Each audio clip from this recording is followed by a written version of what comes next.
Hey, we are up and we are live on the broadcast. It's 9 o'clock on Tuesday night. We come to meet you every week at this time so we can spend a little bit of time, talking about San Antonio, talking about politics, talking about national news and anything that really comes to our mind. Yeah. We share information. it turns into basically an hour-long discussion of fun and interesting information, and some of it may be funny, some of it may be serious, but at the end of the day, this is your platform and your opportunity to talk about anything you want to talk about in San Antonio, Texas, or the nation, as always. And I'm glad to have Saulo Rodriguez back with me on the desk today. We're going to bring Saulo in. Of course, he's going to offer us his wonderful wisdom on these issues. Yes. There's a lot wisdom. To share today. I use the word wisdom for you. So I've set the bar. And we got guests here. Today. We have guests today, it's too. It's going to be awesome. We're going to bring in here in a little bit some of the gentlemen from a Facebook page called Rethink Nuremberg. I'm going to bring them on in here in a little bit just to have some fun with them and let them have some opportunity to tell us what they're thinking. But like the page, share this podcast, push it out there right now, tag everybody and let them know what we're doing. Saulo, as always. Very important. If you follow, thank you for following us on Facebook. Thank you for sharing. Thank you for developing a watch party. Also, thank you very much. If you can follow Greg on Twitter, or the broadcast on Twitter, yes. And we're on YouTube as well. So we're Facebook, Twitter, which is Periscope, and Facebook Live at the Facebook same time. Live. So we're streaming on multiple platforms. This is growing and slowly. MySpace. And MySpace. No, I'm joking. High five. No MySpace. Next thing you're going to hear is you've got mail. You've got mail. No. AOL. Behind the camera, of course, we've got Tyler. Tyler, thank you for everything you do. Tyler's Appreciate awesome. you, brother. Charlie on the other side over here. These men step up to help me out. Again, if you need podcasting help, you want to stream something, you got a business that you're trying to get some marketing and advertising for, Saulo is the guy to take care of you. Reach out and let us know how we can help you. One of the reasons, thank you for sharing that, but everything's going digital nowadays. I don't know if you noticed that TV and newspapers are going down the drain and everybody's going digital. But the problem is a lot of people don't know how to do that. Not that we're already going off onto tangents here, but you're exactly right, because people don't want to trust, really the mainstream media pieces anymore. So what you see is people coming up with podcasts. You see them trying to take the message directly to the community as opposed to working through the Express News, the Rivard Report, MSNBC, wherever you're getting your information. People have now found, you know what, I can't trust some of this. And I've got something I'm going to talk about tonight with the New York Times and reporting of information and how we have to now bypass that. And that's the purpose of the broadcast. Like it, share it, tag it. And what's interesting that this type of stream or media or news is that people can talk back. Because usually what you hear on TV, and they're telling you, and you believe it or whatever. But here we want you to talk back, honestly. Sometimes we say serious stuff. Sometimes we're going to be joking around. But we want to provoke you to get involved, to share, but we want to provoke a conversation. Like Greg says, sometimes we're going to agree. Sometimes we're not. But let's have a conversation. If you get your feelings hurt easily and you're in snowflake land, this probably is not the podcast for you. So you got to have an honest conversation. If you want to come on this show and talk in the future, we're accepting all candidates. We accept all groups and information. Come on and have a conversation with us. Republican, Democrat, really, you would accept liberal. Anybody here? Anybody can come in here and have a conversation with me. I mean, the only thing is we're not going to personally attack each other. But bring your ideas and let's have a conversation and talk about it. It's the best we can do. It's a forum for everybody. Welcome, Tom. Renee, Paula's in. My dad and mom and dad are officially watching. You have to behave now. I'm totally going to have to behave. I'll save the bad words for when they go to sleep. They're actually way past their bedtime. It's 9 o'clock. Liz, I'm just kidding. District 10, Liz Arevalo's representing District 10. Thank you, Liz. The wife is on, and Ray is watching on Twitter and watched on it last week. Dina, how's it going? District 10's represented. Hector, Richard, and, of course, Dina with the little emoji there. So let's get started with the show, what we always do up front. Because we sometimes we talk about things that really piss people off. So we always try to start with some fun stuff, something interesting and cool, something we find in the media, and then we always close out with fun stuff and memes to make sure that we don't take ourselves too seriously. Because at the end of the day, it's about information. So I've got to play, and I'm sure Charlie's queued up to play Corn Pop Joe. Oh, you want to see it? Oh, you want the graphic or the video? Let's throw the graphic first. So as we know, I don't know if anybody followed this. I'm sure it does because it's getting millions of views. But Joe Biden told a story the other day about this guy's classic. Here's Joe Biden telling the story of his face-off with a gang of razor-wheeled ne'er-do-wells led by a guy named Corn Pop. So that sounds dangerous. Biden tells this story about his encounter with at a public pool, his encounter with someone named with the nickname of Corn Pop. I mean, you cannot make this stuff up. Yeah. And he's a knife-wielding cat. Or maybe you can. Or maybe you can. Maybe you can make it up. Yeah. I don't know. Maybe it's true. Maybe it's not. We're in conspiracy land. So I think we should just watch the video. It's about 1.5 minutes long. Let it go for about a minute. Let's get the fun stuff up front. It's classic. It makes a difference. This was the diving board area, and I was one of the guards, and they weren't allowed to. It was a 3-meter board. If you fell off sideways, you landed on the darn cement over there. And Corn Pop was a bad dude. And he ran a bunch of bad boys. And I did. And back in those days, you show how things have changed. One of the things you had to use, if you used pomade in your hair, you had to wear a bathing cap. And so he was up on the board, wouldn't listen to me. I said, "Hey, Esther, you, off the board, or I'll come up and drag you off." Well, he came off. And he said, "I'll meet you outside." My car, these were all public housing behind it. My car, there was a gate out here. I parked my car outside the gate. And he said, "I'll be waiting for you." He was waiting for 3 guys in straight razors. Not a joke. There's a guy named Bill Wright, Mouse. The only white guy. Anyway. We don't want to we don't want to put you to bed there with Joe Biden's recreation of a obviously epic gang warfare battle. He wanted to sound gangsta. He wanted to sound gangsta. I'm like, guys? I'm not saying it's cultural appropriation. I know. I'm just saying that I think what he was saying. You can't make this up. So, but was Biden 77? Something like that. Reciting, we're going to talk about tonight. Castro, age, Castro's attack on Biden, what Biden is saying. I mean, we got Biden talking about a gangster named Corn Pop. This stuff is too good to be true. Yeah. So we got to be thankful that our politicians at all levels are giving us useful information to have great conversations. He was there at that place where that happened. I could imagine if some family member of Corn Pop was there listening. Are you talking bad about Grandpa? Like, really? Corn Pop, apparently Corn Pop has passed on, right? Okay. So he's moved on. He died some time ago. But it's just great, and I think it's another marker of what a wonderful campaign season this is going to be. Yeah.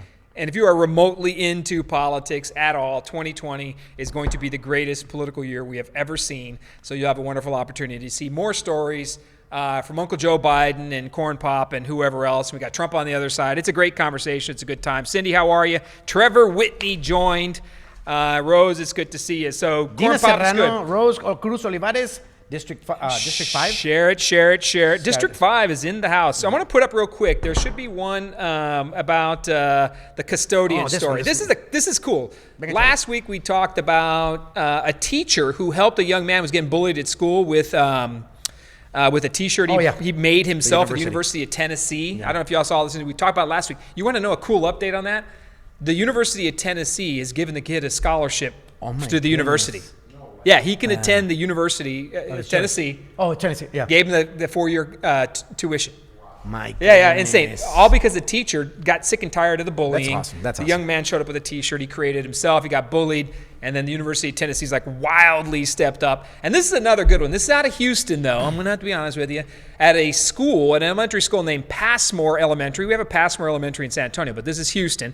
And look at this custodian. You want to talk about underappreciated people in the school system. It's your custodian and the lunchroom employees, right? And this one's, look, Texas custodian lies on floor with student to comfort upset 4th grader with autism. I just wanted to put this one in there because it is there is some beauty and humanity in the world if you only look. So the MySA News isn't just talking about cops coming to San Antonio to film the Bexar County Sheriff's Office or people walking out of the jail for no reason. They do put good stories up, and this is fantastic. Look at this custodian and that baby under a blanket right there. I think it's, I think it's cool. And to all the teachers and custodians out there, that one's for you. Got to put something good up there. Blessings from humanity. And another good one, Randolph Macias. We got him. No, this one first. Yeah. Okay, this one's fun. I had to put this one up. The community in the world was freaking out when they thought this kid was smoking cigarettes at a soccer game. What was he doing? Excuse me, football. I didn't see this one. I didn't see it. What's he doing? He's smoking. He is smoking. The kid's lighting it up. But unfortunately, this one kind of hit the media and went a little bit viral, as you can see by some of the shares down there. But guess what? He's not a child. He's 36 years old. What the heck? What does he eat? I don't know, man, but I need to get on that diet. Sleep some vinegar. Well, apparently his diet is camels. Unfiltered. Oh, there we go. Yeah. So he's his diet is nicotine, and it's working for him. So what's the next one we got? This guy. Okay. Is this Randolph? Yes. All right. Rethink Nuremberg. We got them in-house tonight. We're going to talk to them here in a few minutes. But this Randolph Macias guy, and they're over here, on September 11th, it was pouring rain that day, right? Yes. Yeah, it was raining.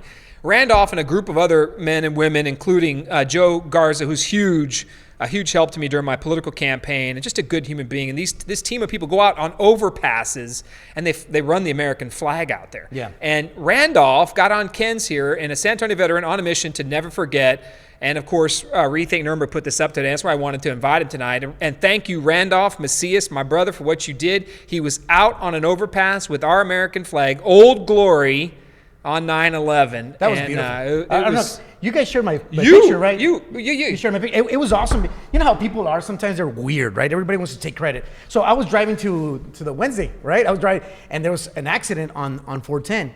And I saw this guy up there with a flag. It was raining. He was just like this. And I'm like, I was trying so hard to take the picture because it's raining and this stupid phone doesn't focus. And I took the picture, and you guys shared it, and other people started taking it and sharing it and putting numbers. And you know what? Somebody stupid texted me, "Hey, bro, they're sharing your picture," and he says, "Hey, I shared it. They're not giving you credit." Hey, dude, I gave you credit, man. Yeah, you did. But they did it. I'm joking. No, I'm joking. All messed up. No, but I'm like, what has this world come to? I'm like, it's not about that. You know what I mean? And then Ken's Five made a report about it. Bro, it was amazing. You know, I felt weird people telling me that, but I'm like, it's not about that. I was inspired by this guy. Yeah, and it's like tonight too. And I took a picture. I'll put it up on the Facebook page here in a little bit.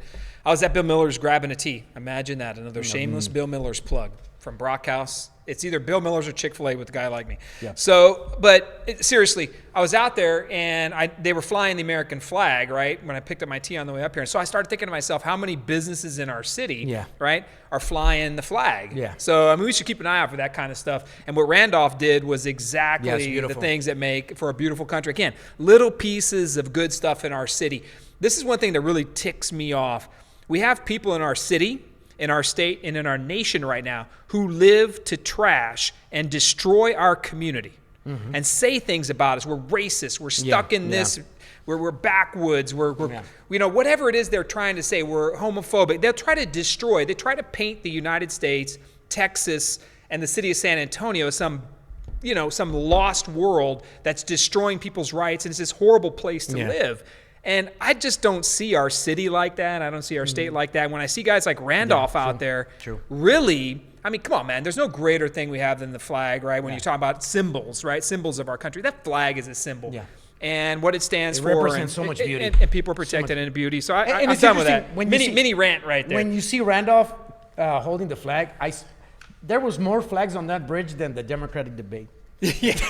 Wow. Sorry. I didn't. Hey, I'm just saying. Anyway, sometimes you got to speak the truth. But there is truth to the fact that this country, the city, the state, we're not anything like those who portray us to be a horrible society that's hell-bent on destroying people and immigrants and all this anti country, state, city stuff. It's crap. Yeah. It's garbage. We are a great community. We've got a lot of great things we're working on. Randolph took care of that. Yeah. We saw the custodians. God bless him. God bless him. And, of course, Corn Pop Joe. So, look, we're going to... Eric says, can we talk about the BS story Nuremberg pushed that crime was somehow going down? Well, real quick on that one. And we're going to bring in a Rethink Nuremberg Christian and stuff over here to have a conversation because I got to get him on here.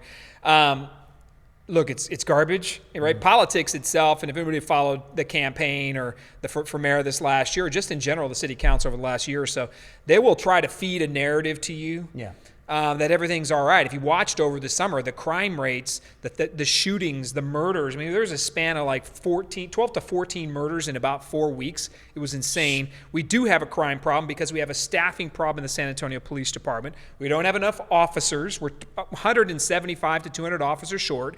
And the city will tell you they're not short at all. Right? We don't have a shortage problem. That's because we have people in the academy, they're counting, they're not worrying about retirements. They don't mention all the facts to you about what's happening at the city. So it's easy to say, for instance, I'll give you a perfect one, response times when it comes to crime. This is a very important point.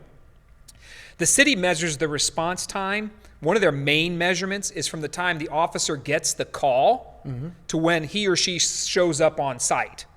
So that's a very short period of time. Yes. Right? So I call in, I got an issue, my home's getting burglarized. The police gets dispatched, the officer's dispatch from that point to arrival is the metric. They don't want to tell you from the time you call in 911 how long from that phone call to arrival on site. That now takes what is a short period of time and expands it out. Yeah. So it's no longer just a short, I turn my sirens on because it's a particular code and I get there faster, or it's a regular call. It's not, you're not in excess speed, but they only give you the portion. And that's where the city's getting you. They give you some to pacify the voter, the resident. They don't give you the whole picture because they don't think you're smart enough to do it. Plus, it may expose problems like we don't have enough officers on the street. That's a great question. I hate to go off on another tangent on that one, but think about these things. Yeah, it's well, yeah. I mean, that's one of the reasons I've been we started called this. an insider because I understand it. Yeah. But that's a perfect example of just enough to keep you happy. I don't want to tell you you're on hold, or the police officer doesn't show up for an hour. Yeah. It's not the police officer's fault. It's staffing. It's all these things that are happening behind the scenes. So it's the system itself. Yeah. So, all right, we're going to bring on Christian and Rethink Nuremberg here. So I'm going to set the tone here for Christian to pop on. So when I served on the city council, we were, of course, people come down all the time to talk to us. Not a lot of people, and frankly, it's usually the same people that go down to City Hall. So the meetings, citizens to be heard, are usually on Wednesday nights at 6 o'clock. Citizens can come down and talk to the community, to the city council leadership, and we sit there and we don't say anything back, but the council members listen. And then the meetings, the regular scheduled meetings, are on Thursday beginning at 9 a.m.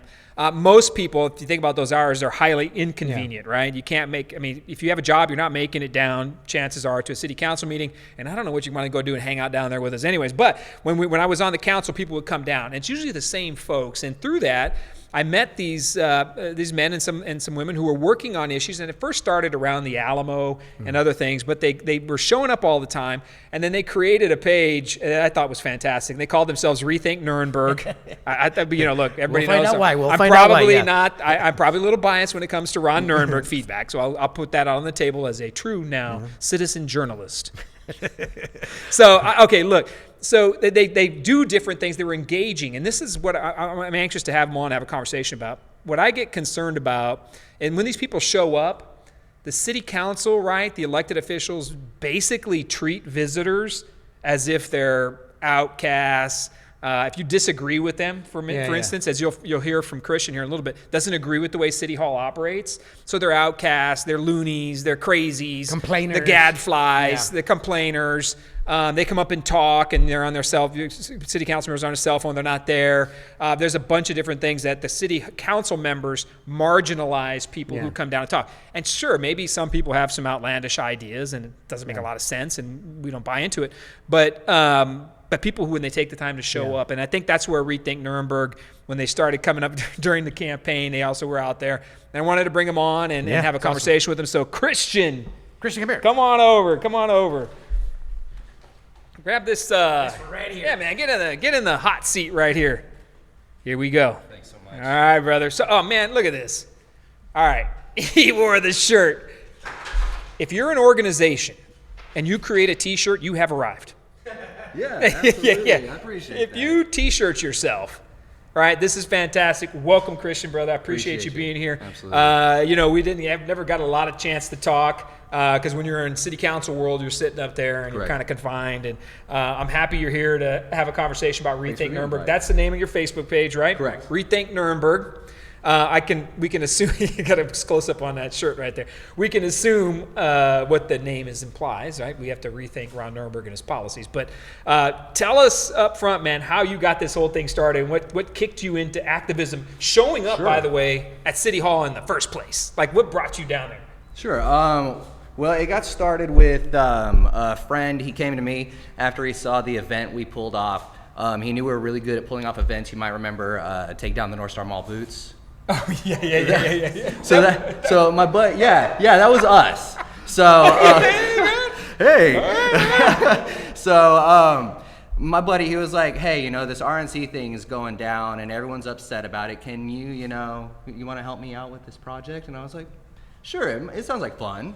So let's give that a shot. And ever since, we look at what's come to light, and people come to us and tell us things that they have issues with. And so we want to bring that to light. So tell me some of the things that people that you think get ticked off at. Because like I said at kind of the intro there, City Hall doesn't like anybody who comes and tells them the exact opposite or has the nerve to show up and say something different. And I've been there, so I can tell you, they get people who come down there, and if you don't agree with the city council, you get treated like garbage, if not ignored outright. I've noticed, when someone comes to Citizens to Be Heard, and they're buttering them up like, oh, we appreciate this, that, and the other, and they're like, oh yeah, appreciate you, thank you so much. But yeah, when you're criticizing them, it's a lot different.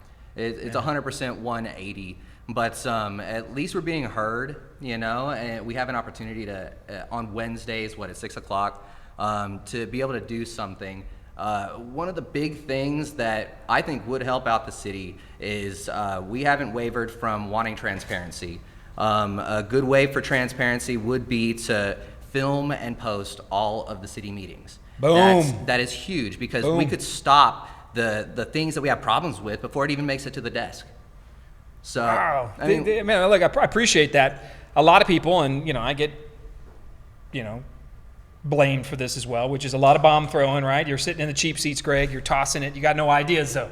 So we're about ideas as well and doing different things. So that is an excellent idea, man, which is stream. And they're trying to, I think, get a little bit better at it. Sure. We started that at the end of the council term, the last one, which was televise everything, put it at convenient hours and times. Sure. Don't always do it downtown where the parking is scarce and it costs. Right. And it's difficult to get in there and make that happen. So I think your point is a good one, right? Which is stream everything. Yeah, right? We've all got phones. You shine the light on it, it turns, right? What happens when you shine the light in a dark room, right? Correct. I mean, I've attended a few things like the Parks and Rec meetings, the SA Commission on the Arts, things like that. Cow, and you see things like the Selena Monument was actually supposed to be the South San Gateway project. And it was supposed to be an introduction to San Antonio, like through symbols and Mexican folklore. And what is it now? It's the Selena Monument. It is not what it was supposed to be. Which one? You're talking about the recent monument, or no, you're not talking the about statue, the but the down, one down the one on District 35 4? is Zarzamora. Yeah, Correct. the leaning tower of the Correct. one that looks like it's leaning. Right. And Selena isn't Mexican folklore. Like, she is definitely a part of our culture, but a lot of the problem that people have is she's not from here. She wasn't assassinated here. But and even the new one, like, I was questioning, I would question who that is if I didn't know who Selena was, the outfit and everything. It's just it's not, to you it would mean nothing, right? If you just show up and you pull up, and I don't know about, if you're not from Texas, you don't know Selena, you wouldn't know who that is. Generally speaking, you're not going to know. And that monument, if you haven't seen it, I wish we had a photo of it. It looks like a scaffolding, I think, and it's kind of leaning at an angle. And it's called the Dream Upon a Starry Night or something like that. That's the name of it. It costs like $350,000. Correct. Right? Like the tax dollar, $350,000. And you would look at that and think that was built from scrap metal at a former job site, right? Building an office building, left a bunch of scrap, and they configured this stuff together and created. It's almost like we had artists that were like Leonardo da Vinci and Capini, who made the Cenotaph. Like, these are great artists. And then you have kind of like makeshift artists that it's not really inspiring. It's almost like craft work. And we're paying lots of money for this craft work. Hundreds of thousands of dollars. And then bonds, so it's basically like we got to pay it back anyhow. It's Christian, like a Christian is prepared. You just hit another point, which is interesting. Christian, in case you didn't know, and we always like to kind of insider information how things work at City Hall. So we have these bonds every 5 years, and they've been growing up to the point where they've been $750, $800 million bonds, and they're finance tools, right? And we bond this money out over 5-year periods. We'll come up to another bond in 2022, but 1% of bond funding goes to the arts. 1%. So 1% does. So that's how that Selena that gets funded, right? And I'm not saying the arts don't have a place. San Antonio is a culturally diverse community. right? So there is an investment to be made in the arts. I'm not going to sit here and argue that. But 1% of bond funding, debt instrument bond funding, goes to the arts, and you got it. You did that on that. I mean, and we're talking about arts too. We could have taken that money, and one of the big things that we're trying to push for too is to replace the Martin Luther King statue. We need one that actually looks like MLK. He basically looks like a Mr. Potato Head. Well, the statue, it could be better. We could put a lot more money into, and I think that's an interesting point, right? There is a group that is formed, right, that decides what projects that money gets, right? There's a cultural arts department, and then they have a committee, they have a board, and they sit there and they determine who gets the arts funding. And one of the things that would upset me about it, oftentimes it wasn't even people from San Antonio. Correct. It's artists from across the world. Again, not that there's something wrong with bringing somebody in from France or wherever, but the problem is local dollars, right? We have artists that are local, correct, that should be designing these things and receiving the benefit of local tax money. But basically, they have to be cleared by what is it, PASA or something like that? Yeah, PASA, man. I tell you what, brother, you know your business. Oh, I mean, when it comes to these important things that are supposed to inspire, look at the giant metal flowers they put up at McAllister Park. You know, that could have been smartly done. Making it like T-ball statue, like someone from T-ball all the way up to the coach level to mark those floodplains. We got to be more creative, not just. It has to make sense for San Antonio too, and I think that's where you're talking around the arts piece, which is you've done a lot of work into that. Is that if we're going to spend the dollars into particular things, spend your dollars local artists, and things that are of cultural significance and history to the city itself. Sure. It's 300 years old last year. There's a lot of great stuff. So give me 2 or 3 things that you're thinking about working on, or that you would assume is ticking people off out there in the world here as we wrap up. Oh gosh, we've got a lot of ideas coming up to help out with the transparency. We're trying to organize a Boston Tea Party, the San Antonio Riverwalk. That's going to be fun. We've got some ideas for it. You're going to pull a Boston Tea Party on the Riverwalk? Yeah. So hopefully they do get some transparency out of it. It's just a little fun on the weekend. I mean, what are we going to... I'm just going to, Boston Tea Party the entire San Antonio River. I will be there for that one. Awesome. Dude. What else? Okay, so transparency. I like that one, right? So making it bigger, making it better. People can be a better part of the government. What else you got? Let's see. So when you did the Alamo, right? You were big in. Oh, we love the Alamo. They were heavily into the Alamo. We're not done with that yet. Right. The city is still going through a process, and that's where I had most of my exposure to your members. Was they really were down there fighting the Alamo redesign, the movement of the cenotaph, the design of that area down there. You know what the biggest issue with moving that cenotaph happens to be, and the relocation of it over to where the bicentennial gazebo is. You'd have to tear down the bicentennial gazebo, which is symbolic in itself. But then it's closer to this torch that a lot of people think is offensive because they see a giant torch near where the Alamo defenders were burned. That is really insensitive, and we've reached out to people like the Mexican consulate and Councilman Trevino, and of course they ignore you. Yeah, I'm not sure you're getting responses back on the Alamo from some of them folks, but absolutely. The Alamo, transparency, and a Boston Tea Party on the Riverwalk. And we do other things other than crazy hairball ideas, but we like to help out a program called Warrior Cry, and they have an event that they do every year down at the American GI Forum. So when we come to homelessness, veterans homelessness, there's 150 men and women down at the American GI Forum. And if there's something that we can do to help them, we collect clothing, we collect food, we cook them a dinner. And this is just something I do personally, This is good stuff, man. We get it out to any followers, and we find a lot of support from the community. It's really amazing to see everyone come together. We do a rummage on Christmas. So I'll tell you what, brother, I appreciate it, man, and I thank you for coming and dropping in on us tonight. Yeah. We all want to open it up to anybody, and I'll tell you what, and I'm not giving you a line here. You know your stuff. Yeah. I can't, and the difference I see between people who try to be an activist or challenge City Hall is that they generally will be a flamethrower and they have no ideas and frankly probably don't even know what they're talking about half the time. It helps. And it helps to know your audience, what your issues are, and you have demonstrated a pretty wide breadth of it, brother. I got to tell you, man, thank you. The page is Rethink Nuremberg. The T-shirt is absolutely amazing. Totally biased in that. But the T-shirt is awesome. Oh, here we go. I got you one. Ah, yes. That is. You got to rock that. I think I may wear this at a town hall tomorrow night that I may be attending on gun violence. Oh, hey. That's awesome. And he gave me a koozie. Yes. Keep it cold. Keep it cold. Right? Keep it cold. It's not going to fit. Yeah. But, hey, brother, thank you for this. Rethink Absolutely. Nuremberg's Facebook page. We appreciate you. Yeah. Thanks for coming out, man. Keep shaking the cage, everybody. Appreciate it, man. Thank All right, you. buddy. Thank you. All right, well, this is... Yeah, look at that. Man, all right. Good stuff. I got to tell you what, Salo. That guy knows his business. Yeah. Let me ask you a question, because this is what I struggle Very with. impressed. He knows his stuff, right? Yes. And I believe in speaking truth to power, right? Where's the line? You've been an insider. You've been in the city, right? Where is that line for you as a leader? You know what?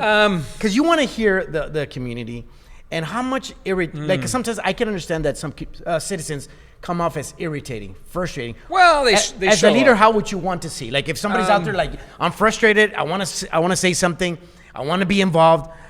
What recommendations would you give? I them? would tell you, come prepared. You have 3 minutes to usually speak, and you got to avoid the personal. I think that's very important. And look, I liked hearing from everybody because I like to stir the pot, right? Yeah. So if somebody come down there and told me I stunk it up or made a bad decision, Yeah. I'll engage that argument. In fact, there'd be times when people would come down to Citizens Be Heard and I would want to say something to them and you can't. But then again, I'd seen a lot of times where people would come down and council members would humiliate people who came down to speak. Like humiliate them. Really? The mayor had done it on occasion to people that he thinks are ridiculous. Hell, he did it to other council members when he thought they were out of line. I think the arrogance of it, there's a couple other council members that would literally tell people how ridiculous their actions or words were. Now, don't get me wrong, you can't come down there and eviscerate or destroy a community or people of color or the LGBT community. If you come down there and say things that are horribly wrong and disgusting, you have no, even I'll shut that down. There was a time somebody came down and said some horrible things about the people in the LGBT community, and even I said, I don't associate, you're not, that's not welcomed here. And I think any council member would always do that. I don't care what you're on. There are people that you should not come down there and destroy it. So come prepared.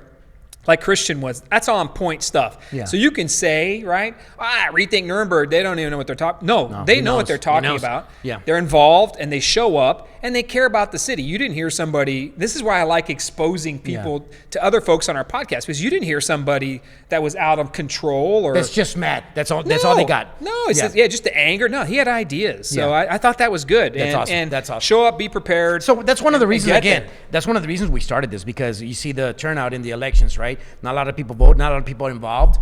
And we want to provoke people to get involved, provoke to be informed and stuff like that. I always say this about Trump. You like him or not, it provoked a lot of people just to try to figure out what's going on, find out, and stuff like that. And here we go. And people are interested now. They're interested. People are interested now. And this could be the greatest pool of votes we've ever seen. 2020 is going to get crazy. It's going to be huge. It's going to be huge. All right. Anyway, so we're having problems with the computer right now. Is it still? Anyway, I think it's the Russians. I don't know. The Russians. Ron Nuremberg knew we were on the show tonight. So, but anyway, we can't work with this today. But we'll talk about it. We're not going to be able to do our pictures. Exactly. I know. Oh man, we're going to have to improvise. Yes. So we're really down, huh? Yeah. Is it Charlie still? Hiccup. Yeah. I'm sorry. Oh man, we're not going to be able to do our memes or anything. I know. We had some good memes today. All right. We owe you. Okay, so. We're having some technical difficulties tonight, so let's talk about the gun violence town hall tomorrow night. Tomorrow night at the 8400 Northwest Military, the Hardberger Ecology Center. District 8 City Councilman Manny Pelaez is hosting his third and final in a series town halls on gun violence and mass shootings. I'm encouraging everybody to show up tomorrow night. Oh, what Siri just had a. Siri didn't understand that. Siri will be there tomorrow night, but you got to show up. So it's from 6 to 8 p.m. We don't really know what the format's going to be, but the broadcast will be streaming it live. Streaming it right? So if you can't make it, you can watch a broadcast. We'll stream the event out live, and you'll be able to see what this dialogue is. There's going to be policymakers there, potentially elected officials. It's been put on the agenda, so there will be members of the city council there. And I believe Councilman Pelaez is kind of moderating or doing this. So there should be a Q&A and another opportunity to have your say in policy ideas when it comes to gun control legislation. And why does that matter to us? Look, if you're a believer in the Second Amendment, you want to be there. You want to find out what your city is doing, because how can the city of San Antonio, the city council, affect you as a gun owner? I can tell you how. They can change zoning so that you can't purchase weapons in particular areas. They can change it so they're not manufactured in the city. They can do things that will, registries. They can do things to begin to take away or weaken the Second Amendment. Wow. And here's the problem with that. I think it's laws and things we have in general on the books, and that's that we don't enforce a lot of the rules and laws we currently have. Yeah. So the natural inclination for More an elected official is let's get more laws. Let's more laws. Right? We're Fix in trouble. this. Yeah. We got a problem, and we all know. We've talked about it on the broadcast. The mass shootings in Odessa and El Paso, absolutely horrific. And a lot of times politicians come in a knee-jerk reaction. Now, this has been going on. We understand the challenge with mass shootings in our country.